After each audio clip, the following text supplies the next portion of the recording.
couple seconds here.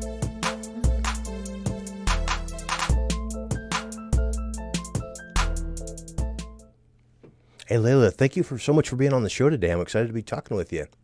Me too. It's great to be here.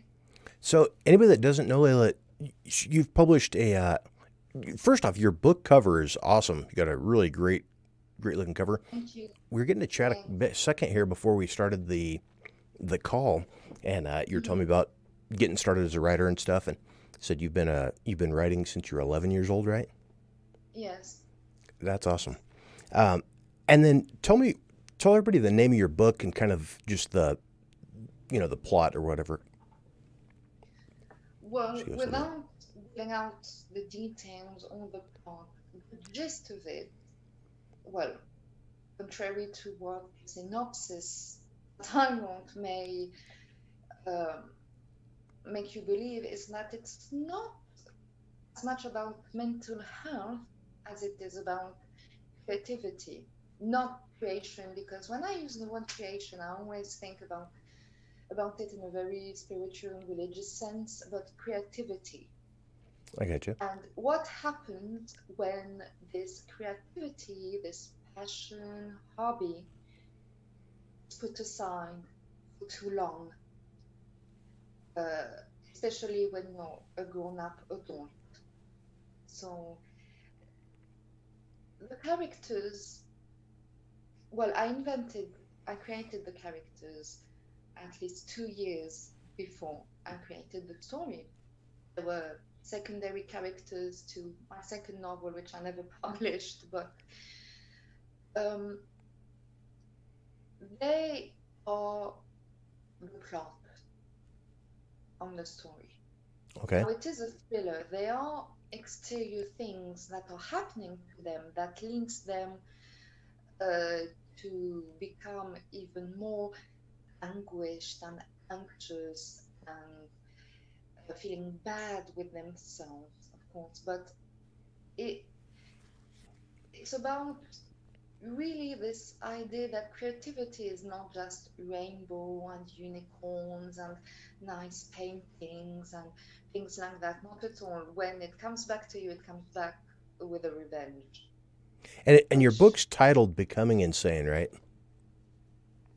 yes, well, I wanted something that So, is, yeah, exactly. I wanted something that is original without the title beginning with the, okay. like, you know, like, I don't know, the insanity or the this or the Yeah, that. Like, I needed something that is a little bit, blunt and bold.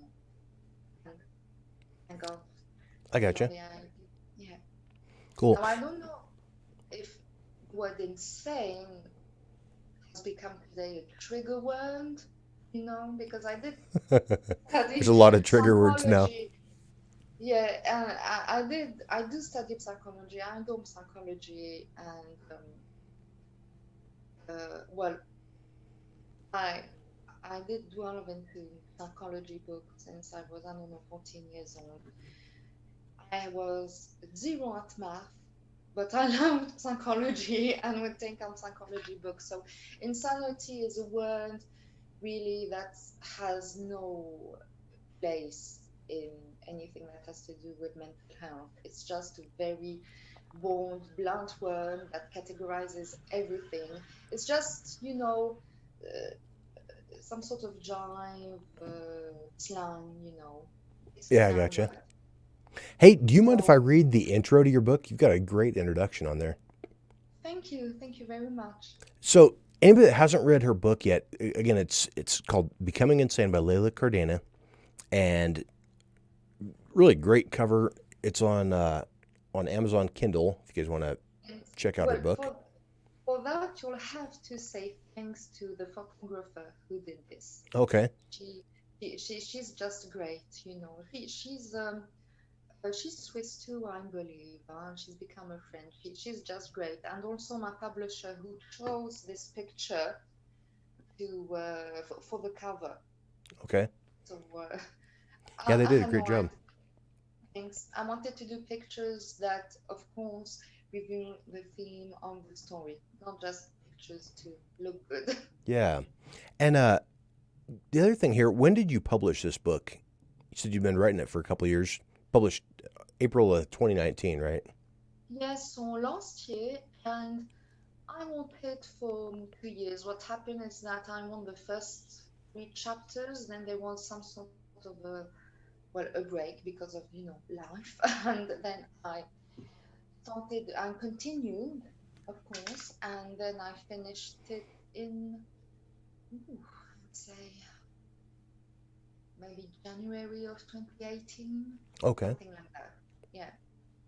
But of course, I mean, editing and reading it again and again takes much more time than writing it. For me, it took more time than writing it. Yeah, I know what Just you mean. correcting, I've done a 4 books myself, and you can write a no, book real I've quick, and just ordered it on my Kindle. that's awesome. Yeah, Very cool. just Yeah, it's people don't realize that you'll go through. I'm looking at. I do everything, all the editing on actually on my website, and so yeah. there's the one of the chapters I had 101 edits before I actually got the thing published. So it's like a people don't realize writing a book is a very very small part of actually creating a good book, huh? Yes, there are a lot of technical things that have to be counted in. It's it's not that it's mathematic, but it nearly is, especially when you want, if you're a fiction writer, when you want to construct a story that doesn't go, you know, loose, Yeah. just anyway, because imagination is imagination. Sometimes it needs a bit of order, a bit of structure to have logic, and then, you know, be ready to be read, watched if it's a movie, or Yeah. listened to. And so, our group, this is streaming to the Success Motivation Inspiration group, and like 650,000 followers on different networks. But everybody's pretty much in the, personal development, self help, improving Yeah. yourself type of a category. Mhm. And but a lot of folks ask, how do I get started writing a book? How long will it take me? All of those things. But how long did it take you to get the book started? Or, get the book actually written, and then how long from then did it take to get published? Whew. Well, as I said, I was writing my second novel, which is novel. It was just, you know, some sort of emotional outlet more than it was really a good constructed story. I actually lost myself in the plot, but there were secondary characters that I fell in love with, let's say, in a very motherly way.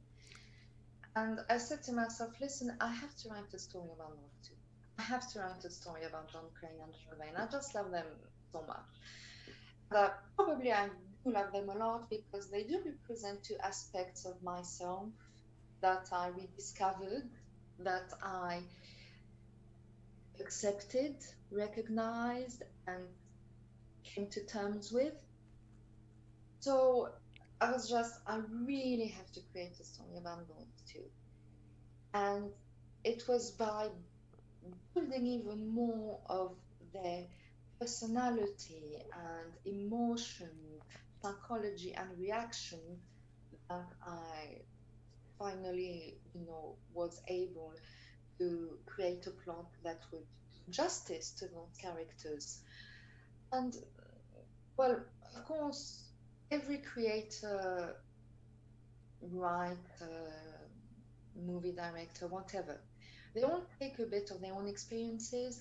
And I thought to myself, well, as I myself have been through a harsh time of, taking this risk of, getting out of a job, writing, putting myself out there while also dealing with a lot of other things. I write a story about that, about what it is to be an adult, And you you're know. you're Oh, mentioning that you'd used writing as a way to escape, and as a different writers have different different things, whether it's a job or for me, it's a job. I am constantly, it's researching. Set a schedule, and it's not like I'm sitting down to relax and have a fun time. I'm going, this is not a relaxing thing for me, but you're actually using it to Mm. kind of escape and Well, now it's enjoy my it. full-time job, even though I don't really live thanks to my writings. I hope it will. Okay.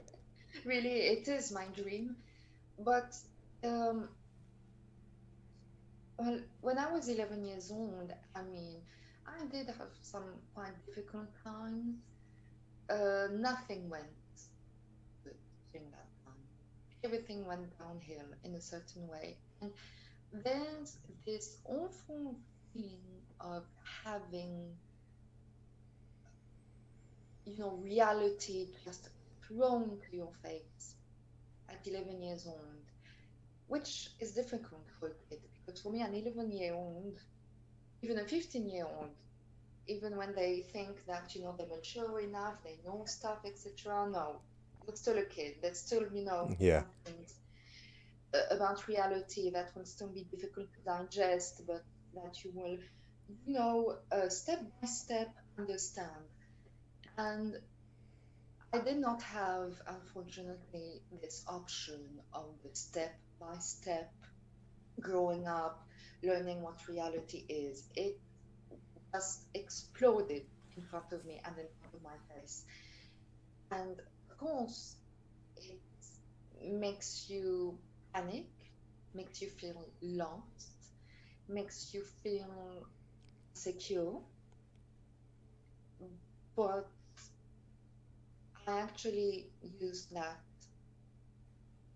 into inventing and creating, Okay. and also creating myself a goal, which was, to create, well, stories in my case. And I can't, oh, sorry. I was going to ask, do you want to share what you were going through there, or is that something you keep private, or? Well, I don't think it really is private. Now, of course, I want to go into, specific details, but I mean, I think I already shared, what it was in for magazine in the UK about why I wrote, etc. And till today. And I mean, well, first of all, I was always a very curious child. Okay. Uh, Even if it wasn't for my own good. And I'm still today. I want to know. I want to learn. I want Yeah, I'm and the same.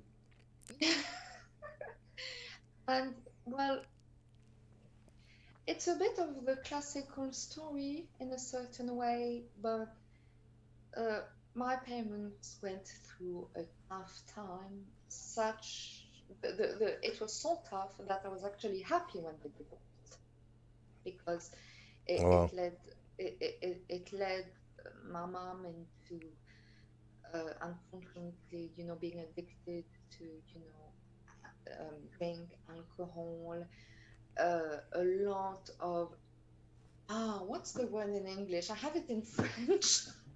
Excuse me, des bagarres, into having disputes, etc. I And gotcha. of course, me being a kid or maybe being just stubborn and lazy, I said, listen, I don't have the strength to go to school. My grades went down, and I was not a bad student at all. And I just didn't want to go to school. And even though, I mean, family life, and also I'm a lonely child. I don't have any brothers. I don't have any sisters. Only child. Yeah. Okay. So, only child, lonely child. That's a Freudian slip for you. But yeah, and I remember, I love my neighborhood. I still live in it. And we were all, kids of the neighborhood, very 90s like kind of atmosphere. And, my parents, they were always told, oh, your girl, she's so intelligent, because, this and that. They put me into private school and I couldn't relate to the other kids. For me, not just because, they were rich or anything like that. It's just that they lived in their bubble, and I was just too grown up to be able to relate to them. And I was Yeah. only 12 years old. And even though they would, accompany me to school, I would wait for them to leave, and I would run away for the day, then come back. I, I was an awful kid, awful kid. Okay. But it, um, it went to the extreme that I couldn't go anywhere else. I didn't want to go to private school. So I couldn't return to sort of school that would continue the grade school. I'm saying grade for the US Yeah. in which I went to. And considering, the fact that I was not very sociable at the time because, of course, 13 years old, you're only sociable, I think, with the kids that have the same mindset Yeah. as you do, who also have, the same problems as you do.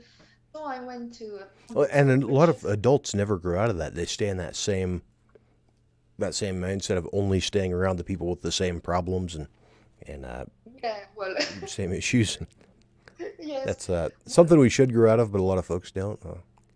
Well, I did, thank God, but I have a best friend, and this friendship has lasted 20 years now. That's awesome. So uh, she is a big part of my life That's really cool. because she went through it too, and I went through it too in a certain way. So I didn't care where I was going to school as long as I had the freedom to imagine, to write, and to create. I even didn't care where I would work, whether it be as, I don't know, a cashier, hairdresser, or anything else, as long as I could write, as long as I could create. And during that time, the only school that would be open to me was a sort of public school Okay. that was specialized in trying to reinsert kids. And uh, I think I put it in the article for the UK magazine. Each generation will have their Oliver Twists and David Copperfield. This is what I saw there. Okay. It was very brutal, very brutal. We're not talking about, kids having a teenage crisis. We're talking about kids that have maybe lived through war, immigration, lived through traumatic stuff, and or that are maybe oppressed by their own parents, I got you. and that express this violence with violence also. Now, I did make uh, two friends that are childhood friends, and then it was, I had to look for a job, an apprenticeship. So in Switzerland, an apprenticeship, you can begin an apprenticeship at 15 years old. I don't know if that's the case in the US, and not only in in a manual domain of work, but also in regards to administration, uh, like for example, becoming an assistant secretary. And Yeah. uh, it was a teacher of me that said, "Hey, listen, you're bilingual in English because my mom is British. You speak English very well. You write English. You write French superbly. You don't have, any kind of problems in regard to, basic education or anything. Why don't you become, a secretary and assistant, and go to commercial school and learn all of that and have a good position, either in a bank, um, lawyer's office or something like that." So I said to myself, well, yeah, why not? So I did that. Then at 19 years old, I became a full employee and Okay. did night school in law. But uh, I could have been a street kid. Really, I could have been. That's why. my characters are this very the story is set in the 80s, so there really is this very New York kind of friends of the neighborhood Okay. vibe in the story because they are childhood friends too, those two main characters.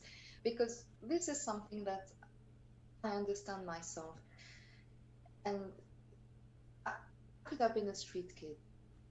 N- No one wanted me. Yeah. When I was 15 years old, my dad was away. I had some sort of friction with my father. He didn't want to see me anymore. My mom remarried with, a guy that didn't want me to be included. Oh, So, yeah. So it was either I lived with my mom and her new husband, which would have been awful because, you know, him being violent, things like that. yeah. Plus, not really towards me, but towards my mom and the screens, etc. Where could I have, where could I have done my homework and things like that. So I lived with my grandmother in the same neighborhood, and you know, it may sound tragic or dramatic. I consider myself very lucky because it Well, could have been a lot worse. and here's the thing that I love about your story. Everybody goes through crap in their life. Just are going, this part of life No sucks. exception. Yeah, Yeah. but there's so many people that on the interviews here. I'm always talking to people who have decided, whatever age that was, they decided to do something good and take the circumstances they were in, even if they sucked, and turn that into something good and keep searching for the good. And Hmm. the difference between people who are very successful or people who are very happy in life and people who are living on the street and just who have a terrible life is, I would say, the vast majority of that is the mindset of going, I'm going to be really screwed up here if I don't change something or if I don't get out and do the right stuff. So I love that you made that decision, and still you're doing, you're pursuing writing and becoming a better person rather than looking back and using your childhood as an excuse to be a loser. So I love that. Love Well, that you when it did that. comes thanks, when it comes to parents, I don't want to. I'm not the kind of person who wants to keep a grudge between my parents Yeah. and me because today it's totally different. I mean, I love my dad. I have two beautiful little sisters I take care of now and then. I love my mom-in-law. My 93-year-old grandmother is still here, Wow. surviving. I have a great relationship with my mom, even though there were some very difficult times, but I forgot what I wanted to say. Before that, um, I didn't want to keep a grudge Yeah. because I understood that this is an element that can stop you from evolving, not necessarily in the professional domain, when you are ambitious, but much more, I would say in the emotional Yeah. and intimate domain of life. Yeah. That, eh, you know, that can really affect the intimate part of your life. The relationship you have with your parents, and well, it's psychology 101. Or, with, other members of the family, and of course, the relationship you have with yourself. But I don't regret anything, even when I was, 15 years old, and me and my best friend, we used to just party in the streets, old school style, because, and, with our alcohol bottles. I mean, I knew I was suffering, and even before I was 14 or 15 years old, I knew I was going to suffer. And I said to myself, you know what, I'd rather suffer and make something beautiful from it than just, you know, going through life without knowing. Yeah. Maybe that was the maybe that is something that is not good because I want to know. And of course, you involve yourself emotionally and then you can discard. But it is what it is. Also, in regards to goals, um, yes, in regards to finding my job and studying, uh, it was really a sort of rage and getting out of a difficult situation that led me there. Uh, it was a sort of emergency. I could, I put myself a little bit on automatic, what they say, Autopilot. drive. Yeah. Yeah, automatic pilot. But then after 5 years and at 23 years old, I just had a burnout, you know. And that was shocking also. That was really shocking because the actually I didn't go through a depression, but what my character Jack Vane has, which is O.C.D. and panic attacks, I went through that, and Oh, it's geez. horrible.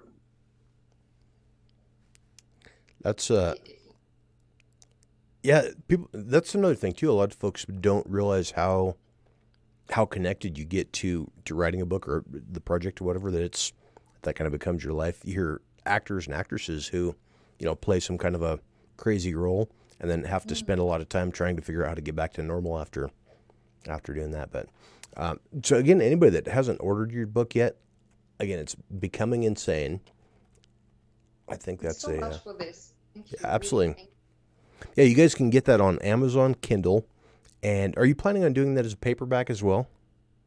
Oh, it's already on paperback. Oh, okay. On the Kindle version, I don't see that it's. Oh, actually, yeah, I thought you had a paper. Okay, you do have Kindle or paperback. All right. Yeah, so I'll drop that link in our notes here so that people can get your book if they want. And Thanks. yeah, it was cool hearing the backstory and kind of how what got you into writing and what got you into the writing this story. For me, stories, well, fictional stories, since the dawn of time, since human beings were on the earth, have evolved. Stories, well, for me at least, are a sort of result, a logical result of having observed or lived through, or even, analyzing a situation after some time after you've lived through it. It's it's a situation that was very real, that has been transformed and into a fictional story with an outcome. Look Okay. at mythology. Now it can be a negative or positive outcome, but it's situations. People say, you have to deal with the situation. But personally, and that's just my point of view, you don't deal with the situation. It's the situation that deals with you. And you either let it deal with you positively for it to have a positive outcome after, whatever you need to feel, or But it's negatively. still your thoughts and actions that determine what direction that's going to take you in. It's Oh, like yes, absolutely. like you're Well, floating in a river, but the river's taking you downstream, but you've got control yeah, of which direction you're going and whether you're going to end up yeah, on the rocks or not, huh? yeah. While also allowing yourself to feel the emotions you need to feel, which is something that I didn't do when I was, Gotcha. I think 15 or 16 years old. It was automatic pilot.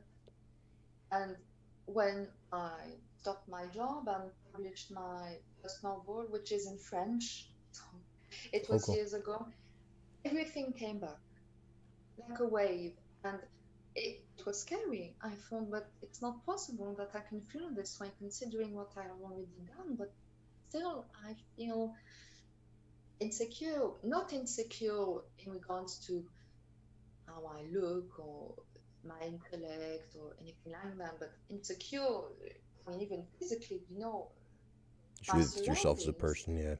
Yeah, yeah. It's it really is, well, it's a job.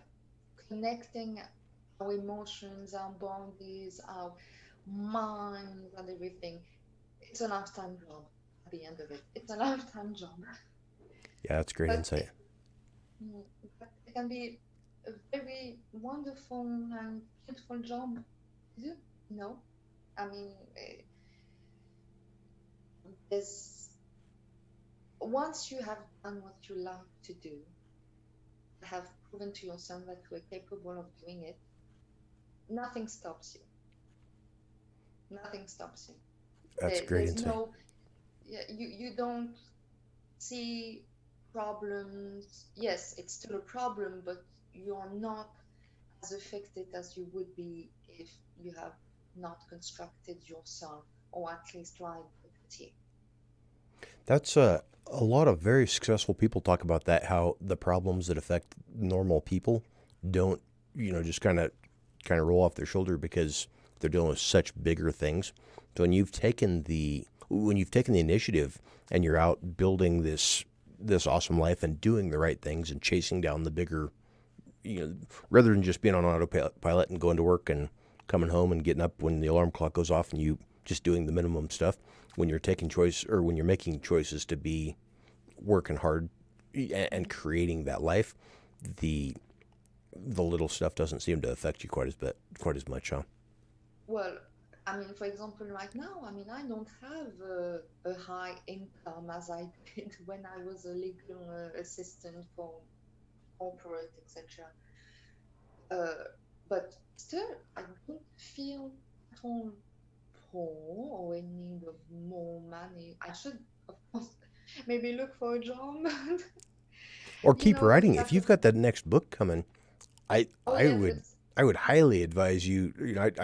I'd love to encourage you to keep putting down stuff every day. And I didn't have I had published 3 books in preparation to launch that fourth one, um, yeah. because I had the one book that it was already mostly written, and I knew I Mhm. wanted that to be a bestseller. But I knew that also you had to have 4, 5, 6 books to really rank on Amazon Yes. at all. And Mm. so if you've got one that's already selling copies, people are already liking it. I see you've got reviews on Yeah. Twitter. You're connecting with folks. So if you're already getting results off of that very first book, you need to keep writing additional, keep churning out new work because I know that'll be you won't have to Exactly. worry about And money again here if you keep writing.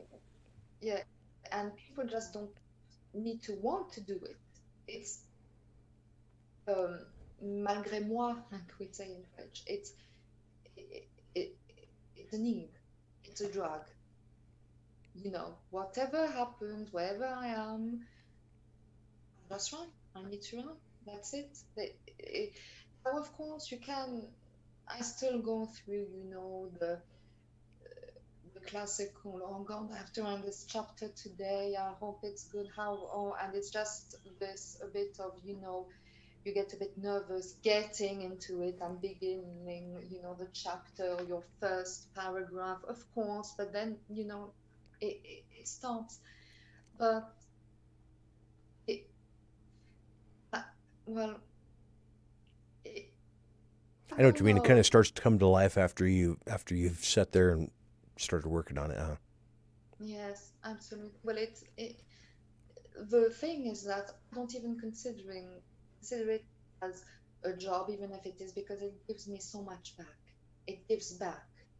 Doing what you love to do gives back to you. It Yeah. gives you satisfaction.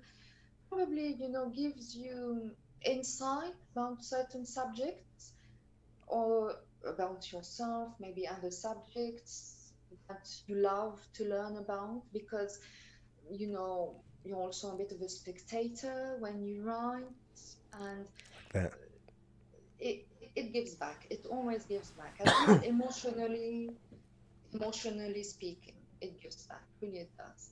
And On even one really cool thing for me when I started, I think maybe I had 650 maybe more followers now, 1,000 followers, whatever. mm, But on at the time I had maybe 40,000 like across all channels, and a guy chased me down in the San Francisco airport to he wanted Mm. me to sign his T-shirt. And, said that he was. Wow. But I'm like, Yeah.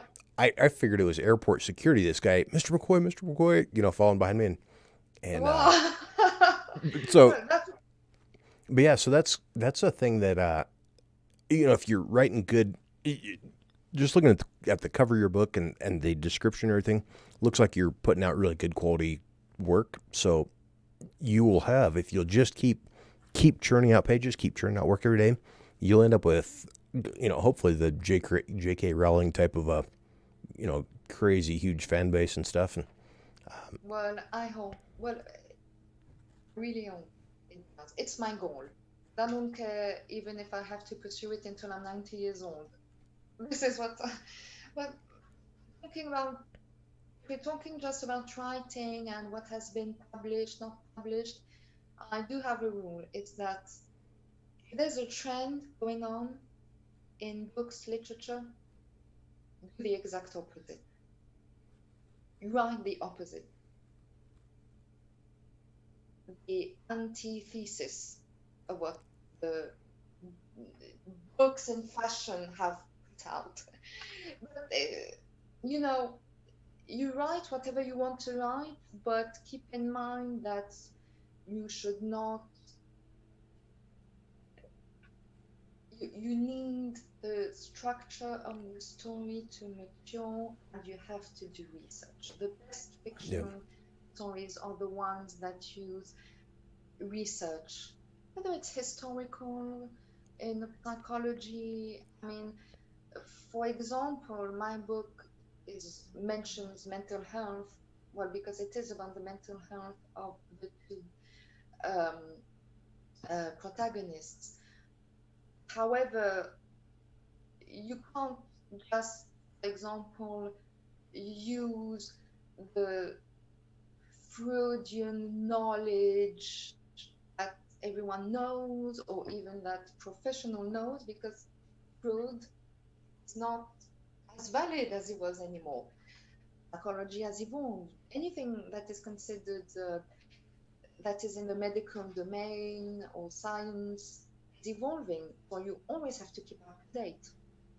When the domain of psychology, you have to keep up to date, with the yeah, terms, etc.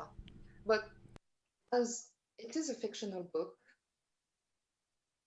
as it is a fictional book, uh, wanted to use Jung and his own, let's say, very mythological, theories into the book because it ties in well with, you know, the theme of creativity versus responsibility, also fairy tales. I went through I don't know how many fairy tales once again, for this book, reading and rereading them, and what are the symbols that are hidden. Now, I love symbolism because when I was a kid, I was a bit of a goth also, and I loved tarot cards. I okay, don't play tarot cards anymore, but it's about analyzing the cards, and there are symbols in them that mean okay, something, which is an allegory, which is, also in Jung's theory also. It's all symbols, it's representation also. For example, you will represent or but you can represent a particular character in a fairy tale depending on your age and, well, your your views on life and what period of your life you're in. okay. So it's quite fascinating, but does it mean that mental health issues are treated only and exclusively by using mythology, symbolism, and all of that? No, no, it's not like that at all. But for this particular story, becoming insane, and the theme of creating one wishing to be an animator, the other, a writer, it ties in well and gives something magical because they are, separate little stories, two separate little stories are actually fairy tales inside the book itself. Okay. So have their own meanings that relate, of course, to the characters. That's awesome. Well, hey, keep me up to date as you're publishing new books or as you've written new chapters or new parts Oh, yes, I will, on your next absolutely, work in yes. progress. And I'm excited to see how you keep growing and see your book sales grow. Yes, well, uh, it's something I work on every day, even if it's just for a while, or, it's too good to be true sometimes, to be quite frank. But at the same time, you have to be patient. And I think that people who love to create and put out